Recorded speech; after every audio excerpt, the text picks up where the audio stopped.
Assalamualaikum warahmatullahi wabarakatuh. Alhamdulillah.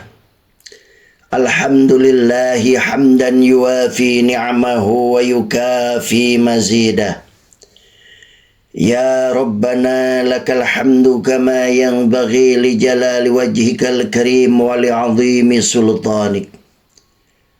Subhanakallahumma la uhsi sana'an 'alaika anta kama asnaita 'ala nafsik.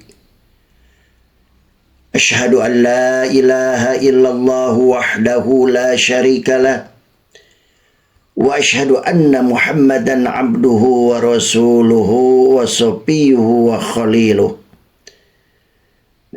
Khairu nabiyyin arsalahullahu ilal alami kullihi basyira wa nadhira. Allahumma salli wa sallim wa barik ala sayyidina Muhammadin wa ala alihi wa ashabihi wa tabi'in wa tabi'it tabi'in bi ihsanin ila yaumiddin, amma ba'du. Bismillahirrahmanirrahim.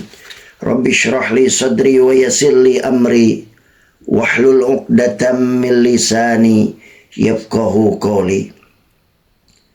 Saudara-saudara kaum muslimin wal muslimat rahimakumullah, marilah kita senantiasa bersyukur kepada Allah Subhanahu wa ta'ala atas segala nikmat dan karunia yang dianugerahkan kepada kita,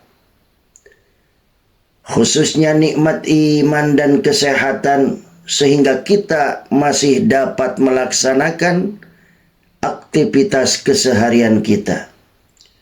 Salawat dan salam semoga senantiasa Allah limpahkan kepada junjungan kita Nabi Muhammad sallallahu alaihi wasallam, keluarga, sahabat, tabi'in dan semua pengikutnya.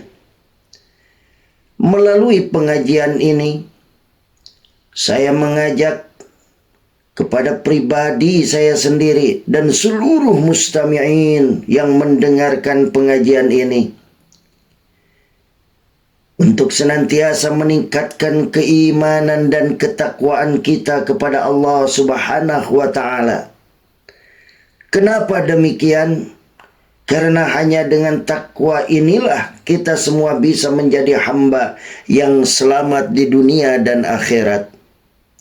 Saudara-saudara kaum muslimin wal muslimat rahimakumullah, Rasulullah sallallahu alaihi wasallam adalah sosok manusia yang penyayang kepada umatnya. Saking sayangnya beliau kepada umatnya, ketika menjelang wafat beliau berpesan kepada umatnya agar menjaga sholat.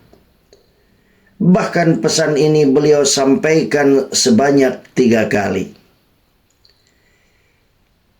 Kasih sayang Rasulullah sallallahu alaihi wasallam kepada umatnya ada kalanya berwujud peringatan beliau kepada mereka. Maka dalam satu kesempatan beliau pernah mengingatkan kita semua.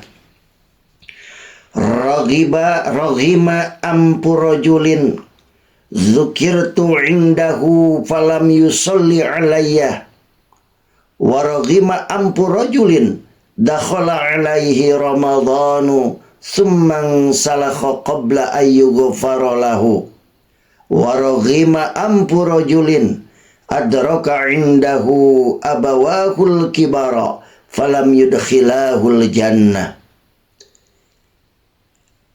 Yang artinya, alangkah ruginya orang yang namaku disebut di depannya tapi ia tidak mengucapkan sholawat kepadaku.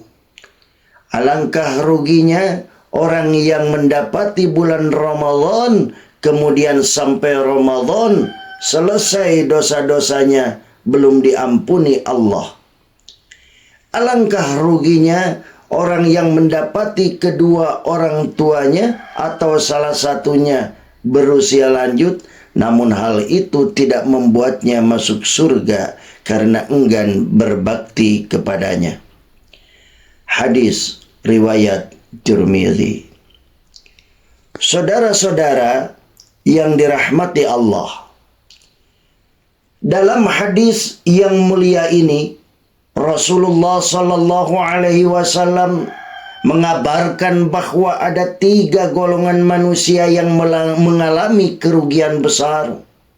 Siapakah mereka? Golongan pertama adalah orang yang tidak bersolawat saat mendengar nama Rasulullah Sallallahu Alaihi Wasallam disebutkan.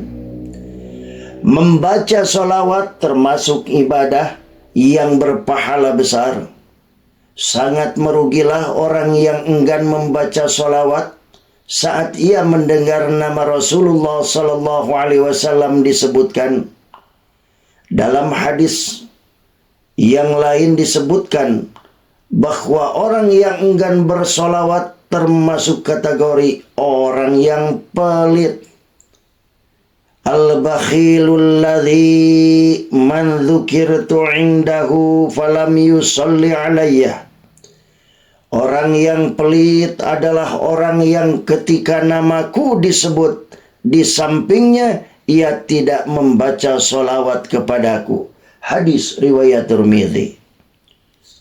Saudara-saudara yang dirahmati Allah, adapun golongan yang kedua adalah orang yang mendapati Ramadan sampai Ramadan berakhir belum mendapatkan ampunan dari Allah Subhanahu wa taala.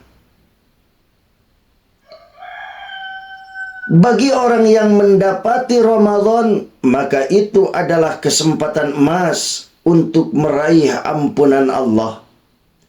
Pasalnya di bulan Ramadan ada banyak amalan yang bisa mendatangkan ampunan dosa. Di antaranya ada puasa, ada tarawih, dan ditambah dengan ibadah pada malam Lailatul Qadar. Rasulullah Sallallahu Alaihi Wasallam bersabda, "Man shoma Ramadhana imanan wa ihtisaban, ghufira lahu ma taqaddama min dhanbihi." Barang siapa yang puasa Ramadan karena iman dan berharap pahala dari Allah, maka dosanya yang telah lalu diampuni. Hadis riwayat Bukhari, Muslim. Mengenai sholat tarawih, Rasulullah Sallallahu Alaihi Wasallam bersabda, "Man qama Ramadhana imanan wa ihtisaban, ghufira lahu ma taqaddama min dhanbi." Barang siapa ibadah tarawih di bulan Ramadan karena iman dan mengharap pahala dari Allah, maka dosanya yang telah lalu diampuni Allah Subhanahu wa taala. Hadis riwayat Bukhari, Muslim. Sedangkan berkaitan dengan ibadah Lailatul Qadar, Rasulullah Sallallahu Alaihi Wasallam bersabda, "Man qama Lailatul Qadri imanan wa ihtisaban, ghufira lahu ma taqaddama min dhanbihi." Barang siapa yang melakukan ibadah pada Lailatul Qadar karena iman dan mengharap pahala dari Allah, maka dosa-dosanya yang telah lalu diampuni. Hadis riwayat Bukhari. Karena itu, alangkah ruginya